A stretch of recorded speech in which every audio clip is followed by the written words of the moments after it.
নমস্কাৰ বন্ধুসকল, ভগৱানে সৃষ্টি কৰা পৃথিৱীৰ প্ৰতিটো বস্তুৰ ৰহস্যৰ বিষয়ে জনাটো আপোনাৰ বাবে খুবেই কঠিন।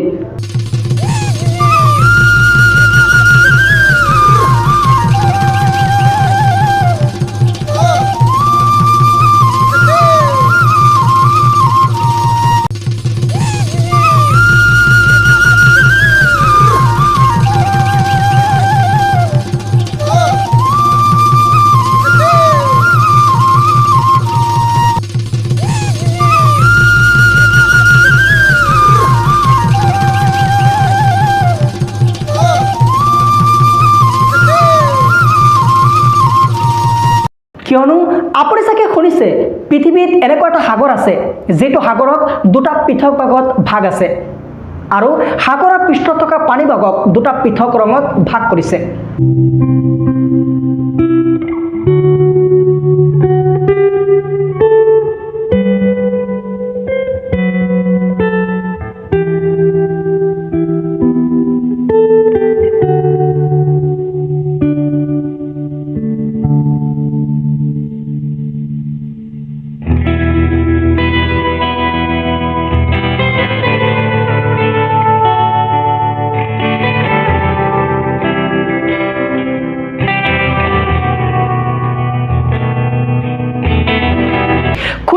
আকাশৰ ওপৰত থকা জোন তৰা সূৰ্য কেনেকৈ উপঙি আছে ইয়াৰ ৰহস্যৰ বিষয়ে আপুনি জানেনে?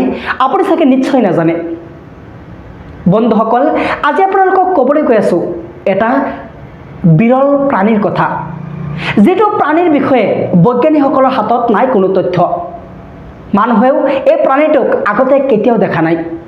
মই ক'বলৈ গৈ আছোঁ এই প্ৰাণীটোৰ কথা। 1920 চনত এমাজন অভয়াৰণ্যত এজন ফটোগ্ৰাফাৰে তেখেতৰ অজানিতে তেখেতৰ কেমেৰাত বন্দী হৈছিল এই ফটোখন। কিন্তু তেখেতে নিজেও গম পোৱা নাছিল যে এই ফটোখন কেনেকৈ তেওঁৰ কেমেৰাত বন্দী হৈছিল।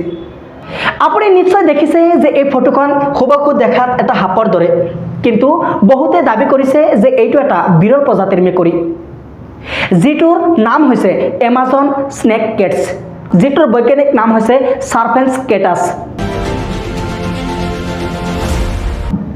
বন্ধুসকল, আপোনাৰ যদি লক্ষ্য কৰে তেতিয়াহ'লে এইটোৱে হৈছে বৰ্তমান পৃথিৱীৰ আটাইতকৈ বিৰল প্ৰজাতিৰ মেকুৰী।